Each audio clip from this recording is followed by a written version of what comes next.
Cooper. Mr. Barrett, go ahead, please. Your reporting notes that Brookfield maintained over $3 billion in politically sensitive investments connected to China and its state-linked real estate and energy companies. Can you explain how Prime Minister Carney's role in Brookfield's ties to the regime in China? Sure, I'll go off memory of my own reporting. Thinking of that story, which I wrote in the lead up to the federal election, I researched into Brookfield's investments in China. And on the real estate file, I noted that after 2015, Brookfield had made very substantial China-based real estate investments. And due to my knowledge of Beijing's United Front networks, I noted that one of the key Hong Kong investors connected to the projects in which Brookfield was investing was part of China's political consultative conference.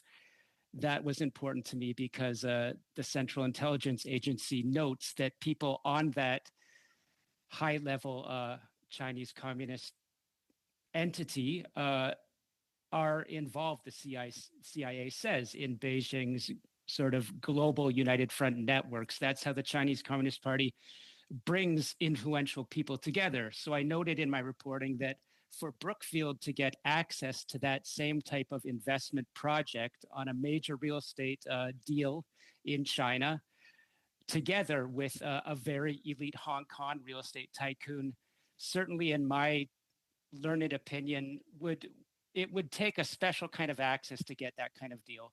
So then tracking forward through when Prime Minister Carney joins Brookfield, in the surrounding years, I noted that the real estate market in China had plummeted. At some point, Brookfield needed to secure some, let's call it sort of a re-injection of capital. And it turned out that it emerged that the Bank of China, as others have reported, was involved in bridging some capital to reinfuse that deal in China's troubled real estate market. So stepping back from that, I noted that people in Mr. Carney's position in Brookfield's, Mr. Carney also traveling to China to meet with senior Communist Party officials around the timing of the Bank of China, assisting Brookfield with their real estate investment. That would certainly, in my mind, raise, the questions around access and influence. Mr. Carney was the chair at Brookfield during that time. Then he enters public office. You talk about his ties, relationships with the regime in China. Is there any evidence to suggest that those ties have been maintained since he's entered elected office?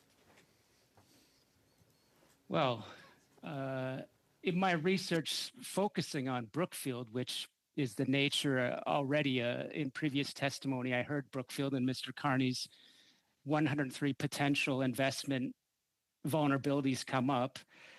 Look, my work is based on open source investigations, and Mr. Carney, I noted in the timeline back to his days with the Bank of England, had worked on establishing a special relationship between the Bank of England and the Bank of China, and which is, of course, controlled by the Chinese Communist Party in terms of global monetary systems.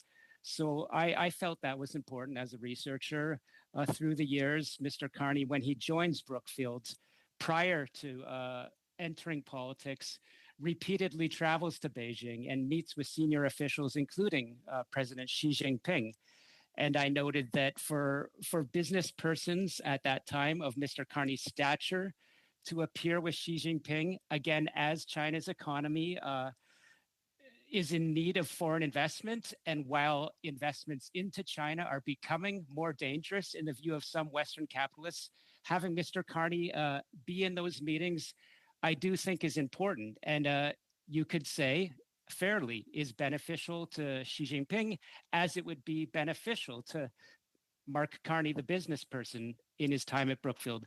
So when we enter Mr. Carney's race to become the Liberal nominee for prime minister, I did note that as the Globe and Mail broke the story that Mr. Carney met with an entity called the Jiangsu Chamber of Commerce in Toronto, I was very aware already that that Commerce Department had overt ties to the United Front Work Department, and indeed, politically connected Canadians are honorary chairs with that entity. So I do think there's much reporting that hasn't come out on exactly what the Jiangsu Chamber of Commerce is and what Mr. Carney's meeting, which he denied at first, as you know, he denied elements of the Globe and Mail's reporting. So there's controversy around what really happened in that meeting.